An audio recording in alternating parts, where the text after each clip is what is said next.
गुड़िया रे गुड़िया तेरा गुड्डा परदेसिया, जोड़ी आसमानी हो गई शगुन पे। Close your eyes. Imagine you are 21. You have a loving family in a small Indian town. Bright eyed and bushy tailed, you're looking forward to life in America. Seattle is your first big city experience. You understand some English, speak some, and you'll figure it out. At your age, sky is the limit.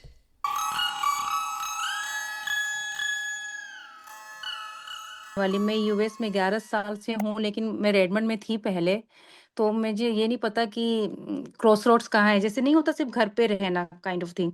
फिर मैं बहुत परेशान थी, बहुत abuse कर रहे थे ये वर्बली, फिजिकली, लेकिन कुछ समझ नहीं आ रहा था क्योंकि इंडिया में भी फैमिली से कुछ सपोर्ट नहीं था। मेरे पापा बहुत ओल्ड एज हो गए हैं। My husband abandoned me in last February with a huge loan on my head.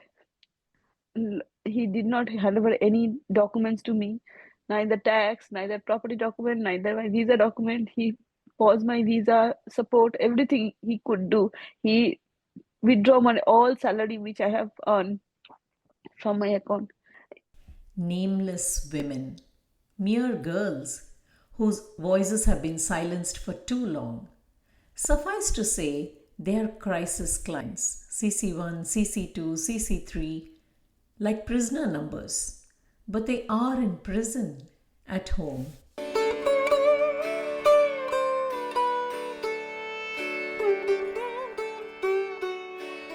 You're listening to ImpactPlease, a charity podcast, and your host, Usha Rao.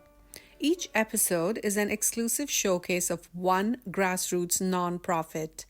Be the change you want to see and invest in lasting impact. In this episode, we visit the crisis wing of the Indian American Community Services, IACS, in the state of Washington.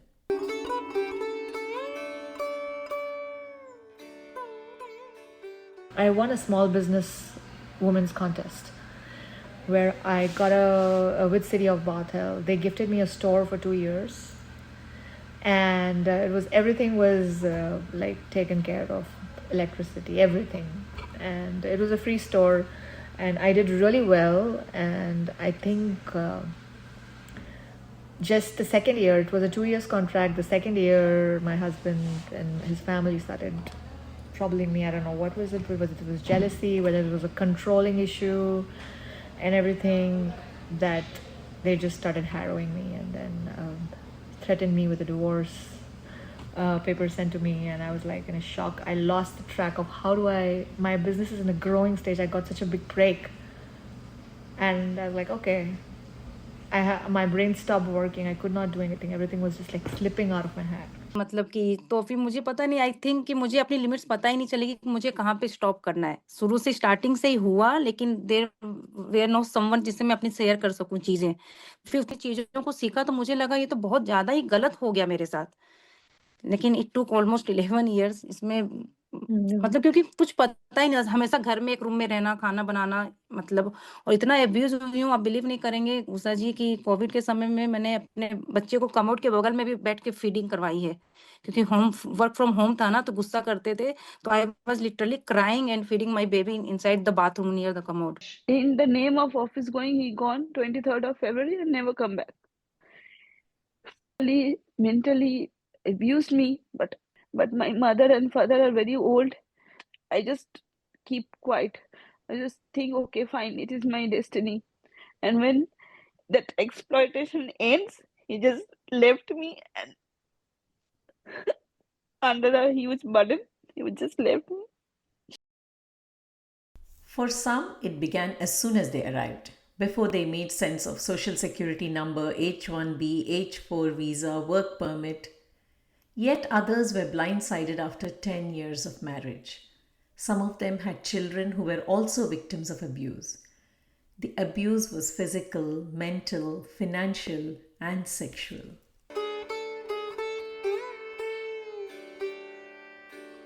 Coming to America, the Wonderland, you learn along the way and rejoice in forming new friendships, new safety nets, new comforts, and a new family. But for the crisis clients, the tumble down the rabbit hole left them scraped and deeply hurt. From being beaten, thrown down the stairs, beaten to force a miscarriage, children being separated, the list goes on. Constrained within four walls, it takes time to realize what hit you. There is nothing to compare. And then it takes time to build up the courage to act on it. That is the nature of the beast for all victims of domestic violence, and here there is a foreign twist. Few women dare to reach out, either via Facebook or Google or a well-wisher, secretly.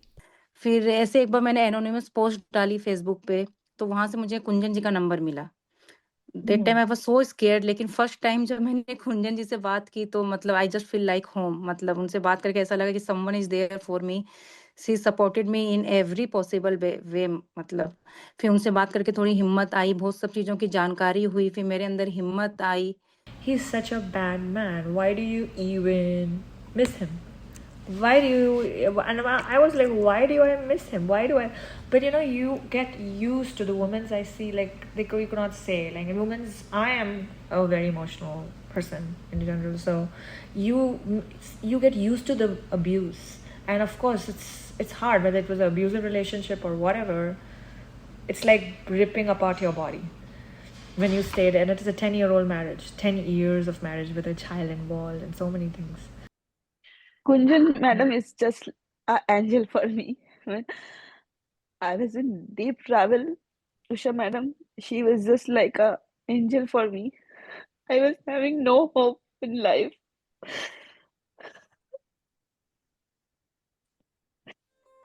Till now, I have no hope. Nobody has helped me other than she.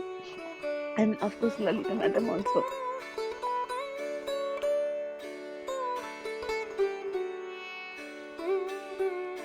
So he calls up. Now, this is something that we hadn't faced before because all our clients who come to us are women who walk in through the door saying, I need help. We've not had a parent call us and telling us about a 30-year-old woman who would not, accept treatment. Lalita spent hours trying to understand how do we make this work for both the parties, right? We actually ended up going there, visiting the father and the mother, sitting with them, explaining the situation, talking to them about how rules work here, how laws work out here. We pulled a few people, we called people up, we went and visited legislators, we tried to find those connections that can actually make this move. He called us up and he was crying and he said, this girl who hasn't ever reached out to me in 2 years herself said, thank you. I couldn't have asked for anything more than this. So thank you so much for doing what you did. She's talking about the family of CC4 who faced mental health challenges after a divorce. Priya is the Behavioral Health Coordinator for IACS. When you finally reach out for help after enduring extreme abuse in isolation, you're looking for someone you can talk to, someone who can understand your trauma. Exactly. They have the same skin color, they speak the language, they understand the culture. So my work has been primarily to find that cohort, to make that cohort that is very likable by everybody, because that's important that the client is comfortable to talk to that therapist, that they don't have to explain why my mother-in-law was living with me and giving me trouble, why my husband expects me to have lunch box ready to go. So the therapist understands and knows these things beforehand, and then we don't need to have that as part of your therapy session. In her role, Priya works with identifying and matching therapists for the women in crisis. She works in the shadows and rarely meets clients for reasons of privacy. But the troubled stories are with the entire team to navigate. But when the therapist came, it was a big help to talk to somebody who's third party, whom are legally obligated not to share anything with anybody. Because when you share it with your best friends, when you share it with somebody, it just go viral. And the whole town knows it eventually.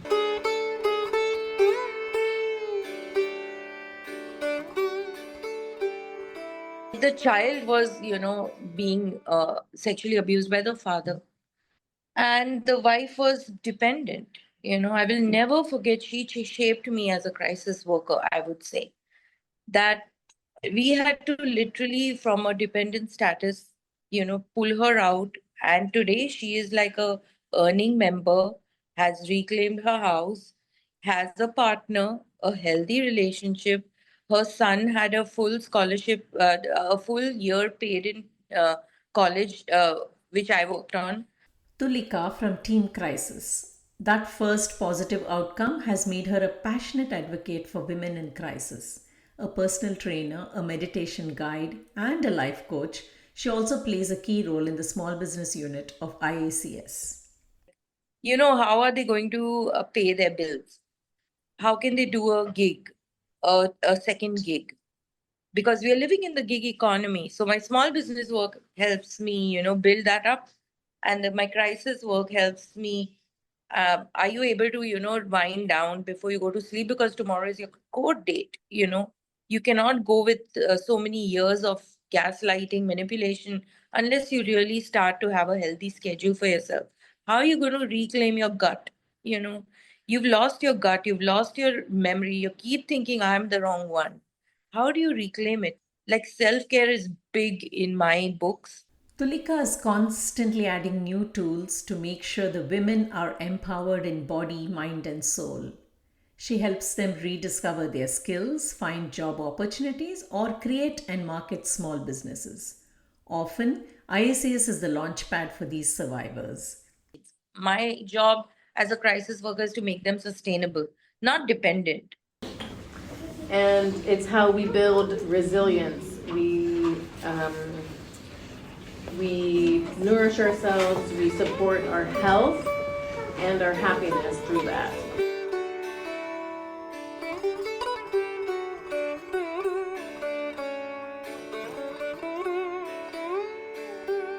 Sorry. No, you don't have to be sorry. You're fine. Drink some water. You'll feel. Yeah, I okay.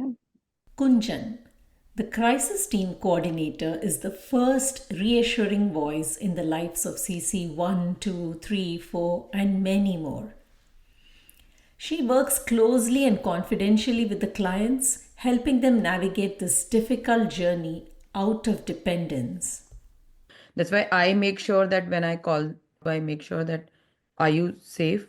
Can you talk? Not, then give me a time. Even if it's late in the night, I make sure that I contact them. Or sometimes they go for a walk and I tell them, okay, I'll call you, you step out of the house. Her Rolodex is simple: family and immigration attorneys who engage low bono with IACS, purely to educate the women in crisis about the laws in this country: child custody, estate planning, immigration, court systems. Numerous one on one legal clinics with the attorneys help the women who choose to self represent or appoint attorneys. And Team Crisis is getting more legalese. How I look at it is, when they have nobody here in this country, they really need soothing words and the right resources just at the right time to handhold them and say that you'll be fine. Just choose your choose your path ahead and we will follow your leads. No matter if it's simple document that we need to submit in the court, or talking to the attorney. Sometimes there are a lot of break meltdowns when they're talking to attorneys, and then I pitch in and just trying to understand and calm the situation down. And especially when they are self-representing themselves, suppose they're fighting for their protection orders and it's going to expire soon, but they need a renewal. Hey, put that incident into the picture so that the judge understands that, oh, this is actually very essential to have a protection order because you feel unsafe, you don't feel the sense of belonging that you had few years back when you got married. With both Indian and American judicial systems involved and police cases in both the countries, the work is not as simple as Kunjan makes it out. My husband office and my husband withdraw my visa support, though we are not legally separated. In the last stage, which is just only the personal interview is remaining, I wrote their office also, and unfortunately that organization did not have that much respect that they can write me back, oh, it's a personal issue, we cannot handle it. They even did not respond.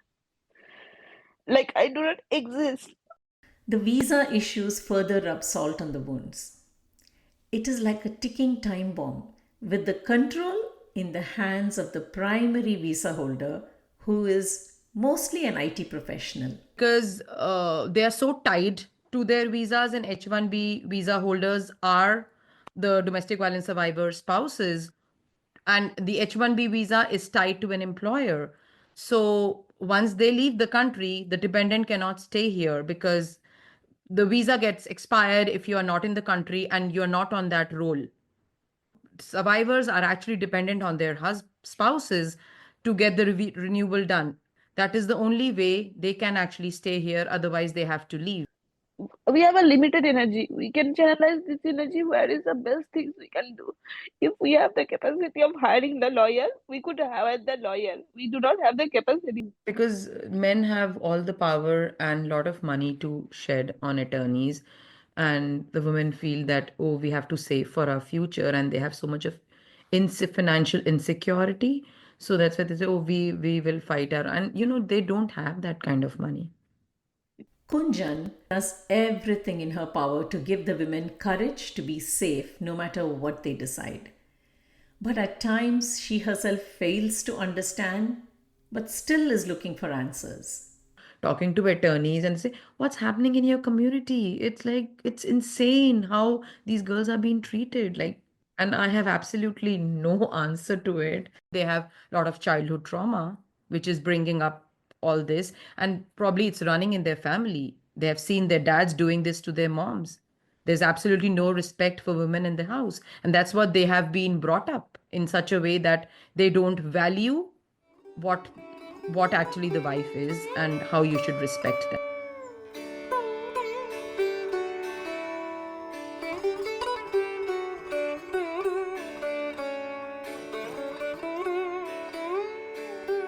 Yeah, for last 5 years, I've dealt with almost 100 plus clients. In summary, at zero cost, these women get access to mental health therapists, tax consultants, and attorneys. There are workshops by nutritionists, physical trainers, yoga instructors, even police for self defense. They are encouraged to participate in IACS social events. They get rental assistance, food coupons, driving classes, vocational training, life retraining of sorts. Not forever.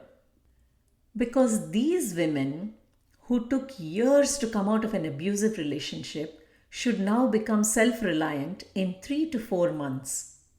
Sustainable and independent, like Tulika said.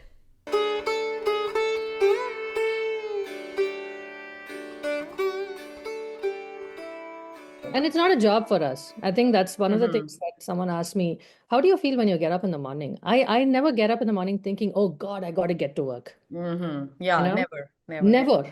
It's 4 years, 5 years for all of us. And we all are like, okay, what do I do today? All right, well, let's go. What's my to-do list today? Okay, what can I tick off? And it's been a learning curve for us as we develop. And the crisis team is always available for their clients. The secondary trauma, the mindfulness trainings, the boundary setting, these are the things that we have, slowly started learning as we are doing. And we realized that, okay, we have to start taking care of ourselves. Self-care means we can give better care to others. 7. Yeah, and sometimes complete detachment also really helps me to get back in my full swing that, okay, 1 hour I did not speak to anyone and I was just on my own and figuring out things for myself, and then I'm back to work. So that really rejuvenates, and I'm back and ready for people to. That in Mexico we have a saying, like, for example, if you eat too much hot, like too much chile, spicy, the Sathi sisters, as the crisis clients are called, having a lighter moment during a healing session. So that Sati sisterhood is not about, oh, hey, it's you, it's us. Because when one woman is hurting, there are others bleeding with her, because that's bringing us all down, right? And they also create a network of strength. We have created that support system for them so that they learn and grow with each other, because everybody is actually sailing in the same boat. दीवारें ऊंची हैं, गलियां हैं तंग, लंबी डगर है पर हिम्मत है संग, पाँव पे छाले हैं, सांसें बुलंद. It's unimaginable, unparalleled how much sympathy, empathy, and pain they go through to take care of us. And they've given us everything. They've given us self-confidence. At least I am the living testimony. Is God solve. I just want to be like Kunjan, to help other people. And when I will be like, it is my hope with that person, how Kunjan is standing. I just want to keep sending those companies the mail. How long they will avoid. I just want to see. And because I had a yoga community who are like my family. I have ISCS. There are 2 families that I had that I could go to for help anytime. And I feel it is more richer than being rich when you have a community support. नहीं, बस मेरे को यही बोलना है कि कुंजन जी, आप लोग हमेशा साथ रहिएगा, क्योंकि आपकी वजह से मतलब एटलीस्ट मैं तो सर्वाइव कर पा रही हूँ, मेरे बच्चे भी खुश हैं, टच वुड. और आप भी हमेशा स्माइल करते रहो, क्योंकि हमारी सोसाइटी को आप जैसे अच्छे लोगों की, आप जैसे ऑर्गेनाइजेशन की बहुत बहुत ज़रूरत है. हर आंसू बनेगा एक नई तरंग, बेखौफ आजाद है कहना मुझे, बेखौफ आजाद है experiencing रहना violence in your मुझे, safest space, बेखौफ which is your home, आजाद है and कहना perpetrated by the मुझे, one individual or individuals who are your immediate family, it takes a lot to pick up that phone, because as an immigrant, you're terrified of losing your immigration. As a woman, you're terrified of being shamed. You are in self-doubt. As a daughter, you don't want to cause any more pain to your parents, right?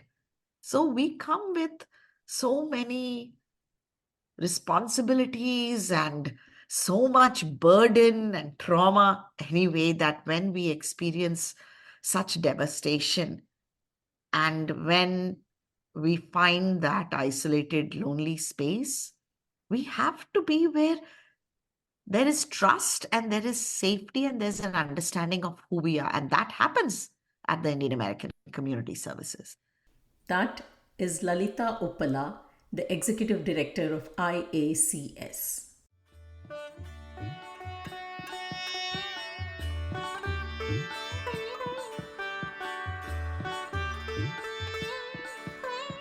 Inspired by this story? Like, share, and subscribe. Have a group of friends or family interested in making the impact journey together? Write to us at impactplease@gmail.com. Visit www.impactplease.org to find more inspiring stories. Opening and closing announcements and vocal sound effects by Aparna Narsu and Sitar by Sampada Bhalerao.